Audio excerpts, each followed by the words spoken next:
South African citizens caught up in the chaos of COVID-19 abroad have in the main returned home. Last month saw South Africans repatriated from Brazil with the assistance of the Department of International Relations and Cooperation. But missing among those were about 122 South African citizens who had been incarcerated in Brazil for various drug-related crimes.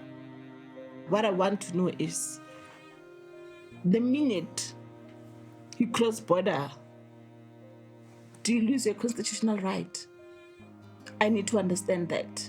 I'm doing this video on top because that's the Desperate in Brazil's limited shelters, with few, if any, supplies, these citizens have either served their sentences or are on parole, too destitute to return home. There's this coronavirus thing, you can go. Where I'm staying, I have to rent. I don't know where to stay. Maar al wat ek vra is dat iemand my net kan help om terug te kom na my land en my mense waar ek mediese hulp kan kry. Ek het arthritis in my heup. When I reach here, since the prison never let diabetes because of being emotional, until today, Why were these South Africans left behind when 65 others were repatriated last month? In this three-part investigation, we bring you the intimate stories of some of the ex-prisoners and their families who accuse the state of abandoning them amid the deadly COVID-19 virus.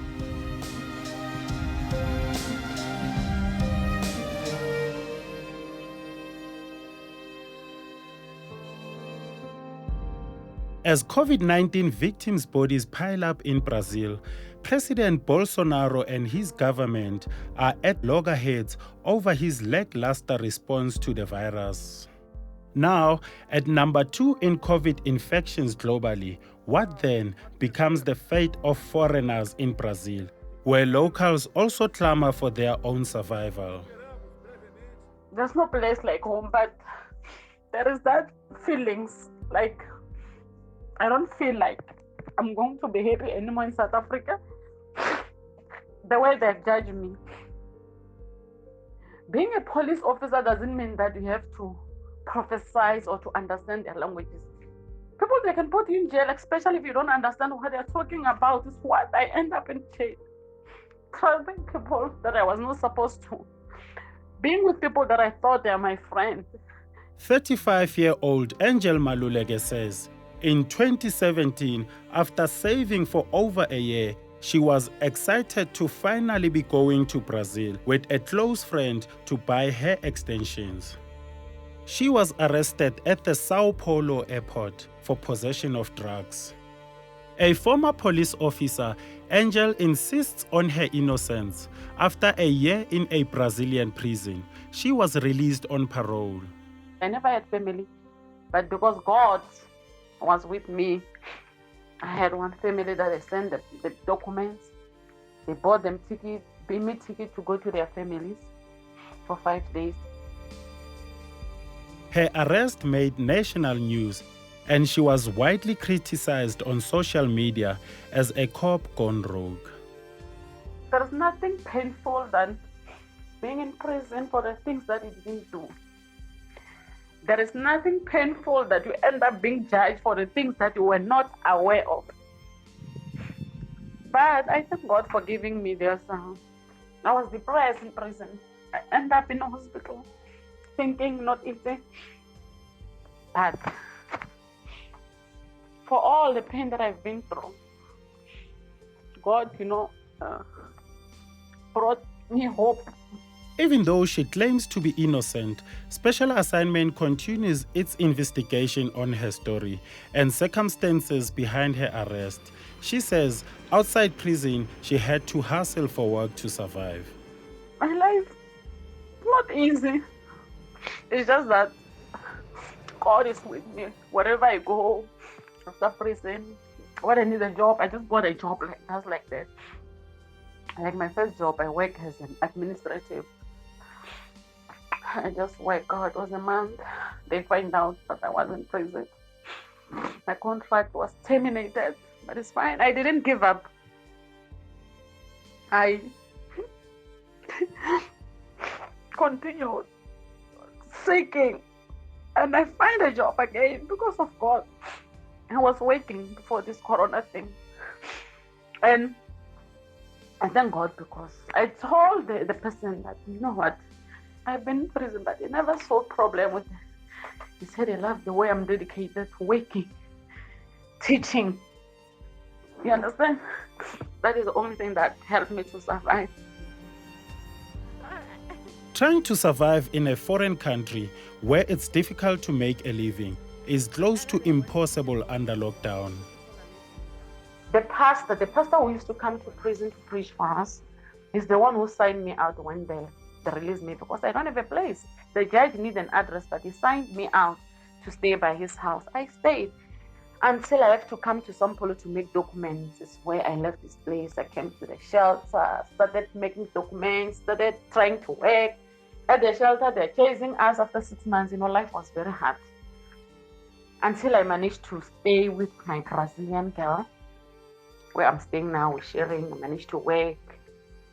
But now, I can't even work. I'm thinking about the rent now. That's what I told you. I don't know where to stay. I think I'm praying that the master and the landlord has to understand and give me a chance because there's nothing that I can do.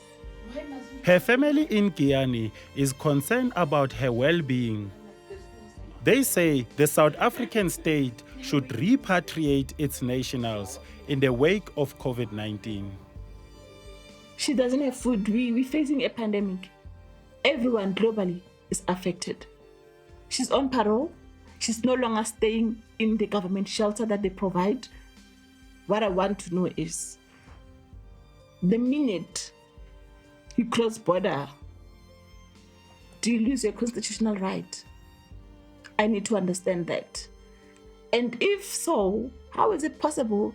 Because if I'm in that country, I'm still called a South African. If my citizenship follows me, why can't my constitutional right or whatever rights in my country does not follow me?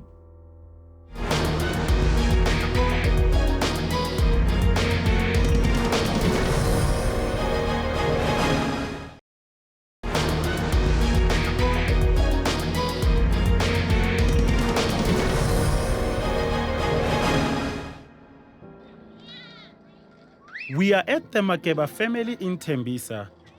Their daughter Sonto was also arrested in Brazil in Sao Paulo. Sonto's family says they cannot understand why she resorted to crime, rather than asking them for their help. Uhambe la ngeyi-4 zaka February 2018 bekuyi-society. Bekumuntu ahlezi afuna umsebenzi, bekashadile, bekuyi-housewife useswami, kumfazi ohlala endlini, indoda yakhe imenzela yonke into.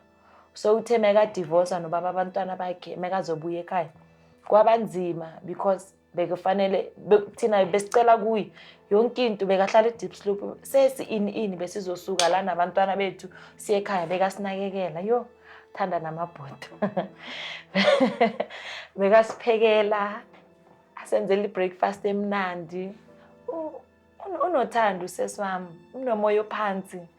Kwabanzima kakhulu. From ngalelo langa lelo, umama azange asaba right. Azange nje umama asaba right. Azibuza ukuthi yini engaka ephoqela ukuthi uSonto ukuthi azakwenze ukuthi angasitsheli iqiniso. Wayebeka angasho ukuthi ufuna usizo. Azange umama be right the whole 2018, the whole 2019. Umama waze washona. Umama uthe mekashona last year, makaloku asesibhedlela eThembisa Hospital. Angibuza njalo akakezwe ngosesi, ngithi angakezwa next, but besi-communicate i-TTC, besibhala incwadi, ngimbhalela incwadi izofika after a month. Naye angibhalela incwadi ifike after a month. Ngimkhombe ngithi usesi ungibhalela incwadi. Sikhulume nosesi wami, umama wagula. Umama washona. Ngi-5 zaka June washona umama. Ushone, I know ukuthi akalalanga kahle because every time beka complain ngoSonto. Sonto describes how she lives day to day. ejele ngibuyela ejele singene kwelinye ijele manje udla phansi babathi phuza mabathi uzitiye manje wangakutiye akusetiye bo wena after that time ukuza nayo babathi layila kudlela jwanga yokudlela ajayisekile yathi bona yesikhathi okudlela babathi la isapha wangithathe bathi uzodala isikhathi sakho uma ufika isikhathi sakho sakho life no visitors allowed. Kune-corona, angiphamadlavu, angina-mask, angina-sanitizer, anginayapi. And abantu provide zona abanikeza. Ilife yalana angifuni ukungikhulisa mina. Phela ngithethekela mnandi no business ukhale phesheya. Akunampilo la. Impela la kufuna ukuphila kamnandi ngihlala eNigeria and ngihlala eNigeria la. Akwazi futhi ukuyekeni yakhe. Iphela ejele ukuthi u-90% usuphela ejele. Athi futhi ngento futhi ungayazi ngokubona. Because lana mabanitholekile emthethweni wonke nje. Ukuthi akazokhona abantu besebenzi.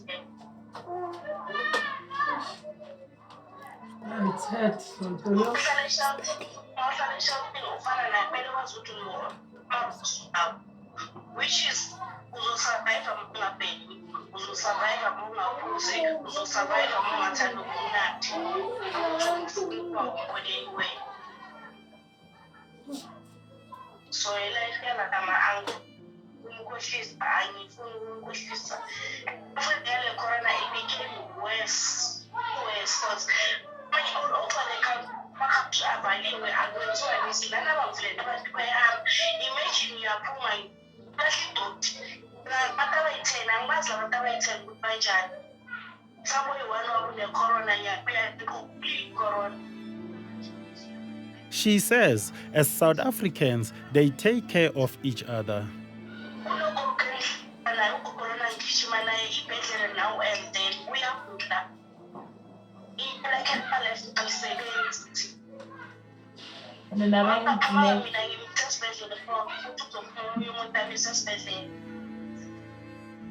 Since she has been on parole, her unstable health and her 2 children keep her awake at night.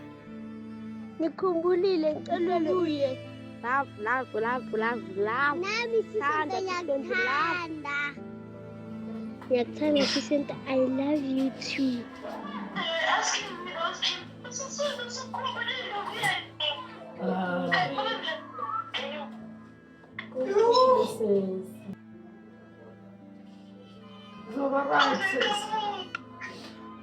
Makhaya Sonto. Please, sisi, please. Ngiyazi into kuyo sisi. Ngiyayifila lo pain oyifilayo Sonto. Bayamdinga nabantwana bakhe. Abantwana bakhe bayamdinga. Umntana wakhe uyabuza ngakhuluma. Mamncane umamami mamncane. Abantwana bakhe bayamdinga kakhulu. Umntana entombazana, ushiya umntana entombazana. Ngoba manje kulo uzoyenza 18 years. Una grade ngiyazi ukuthi angafisa ukuthi noma aya ku grade 12 abese kakhona ngama graduation ayobona umntana wakhe omncane umshiya mncane ayoqala isikolo azange abe khona maka uqala isikolo bayamdinga kakhulu abantwana bakhe upresident wethu sicela silandele abantwana bakithi babuye siyabadinga babuye kithi ngajabula kakhulu masingathola usizo from uhulumeni wethu ngajabula kakhulu ngajabula ukuthi babuye pheze kithi like ngcono masihlupheka sisonke than umthahlupheka alapho ungamboni lesisikhathi ngiyazi yena akazwani umuntu ukuthi angangizwisa ubuhlungu noma ngathi ujile uzothi kimi udlile later on uzozikhohla ukuthi yo sesinekuthikihlala I couldn't eat ngitseka kia ngithothi line engata sethi bajile so like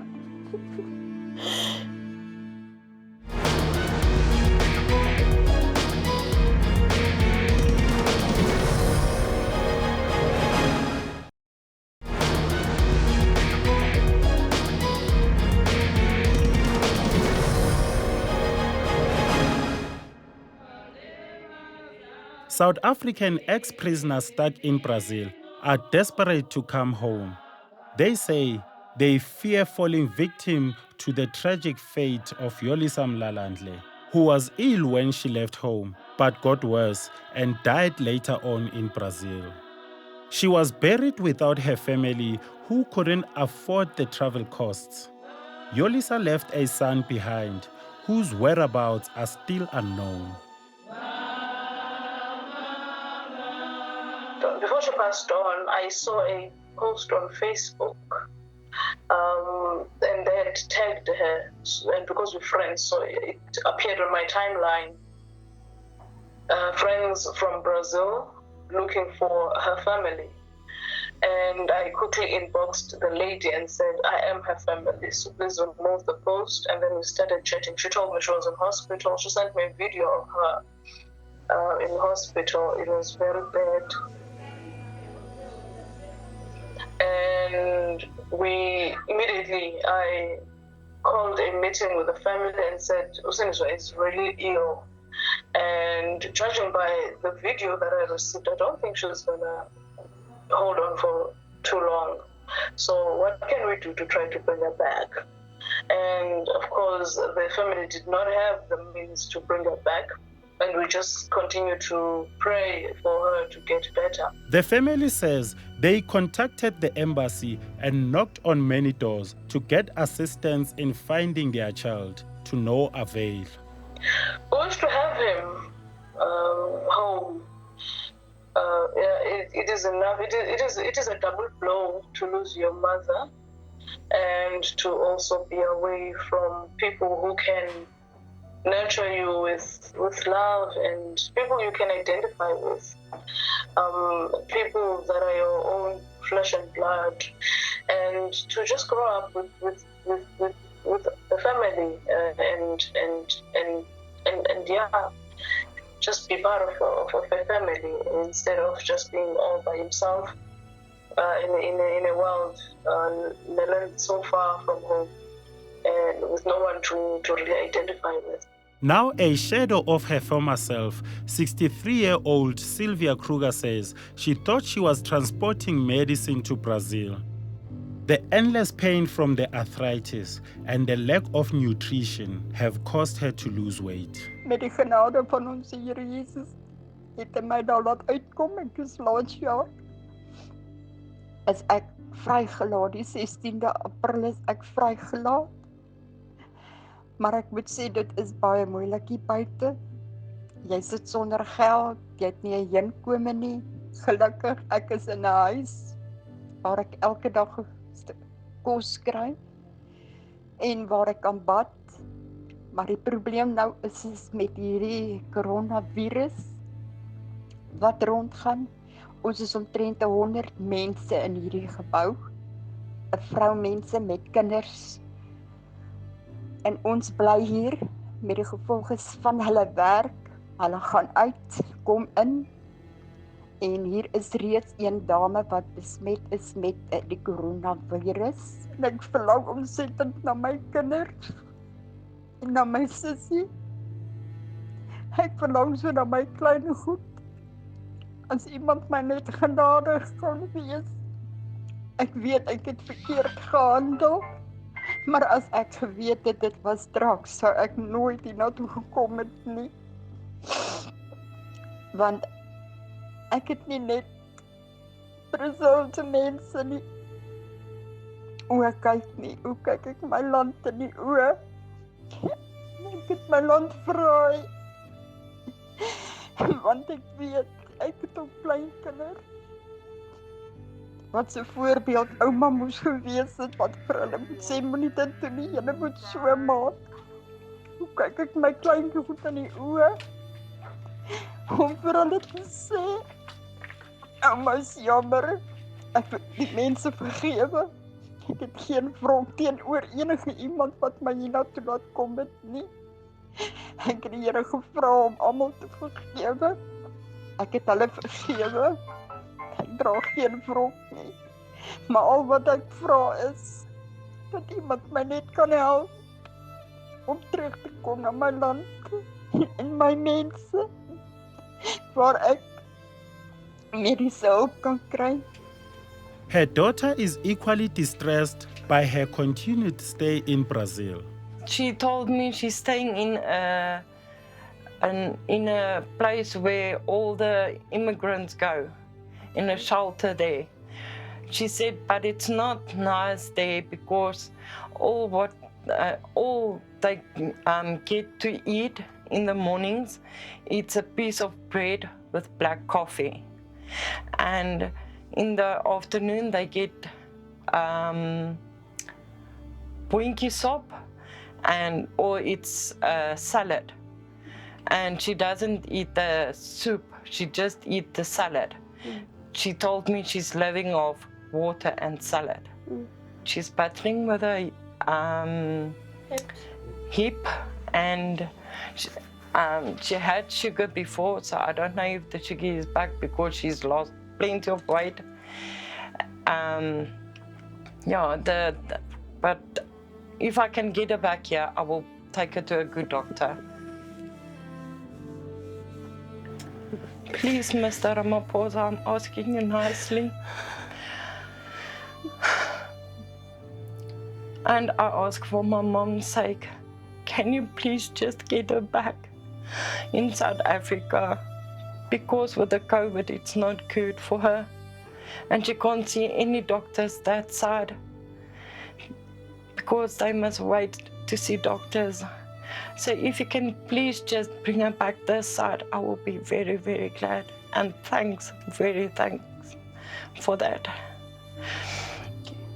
These desperate South Africans are pleading to be returned home and saved from the risk of coronavirus in Brazil, recognizing their constitutional rights for protection as citizens.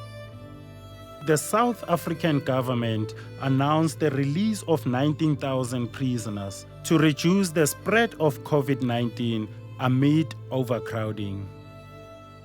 In line with Section 821 of the Correctional Services Act, the President has authorized the consideration of parole for a selected low-risk qualifying sentence offenders who have or will reach their minimum detention periods in the next 5 years by the parole boards. Approximately 19,000 inmates across the country will qualify for this consideration by the parole boards. Do these South Africans stuck abroad deserve the same protection? Next week, we hear from experts and the state on whether the government has an obligation to repatriate these citizens.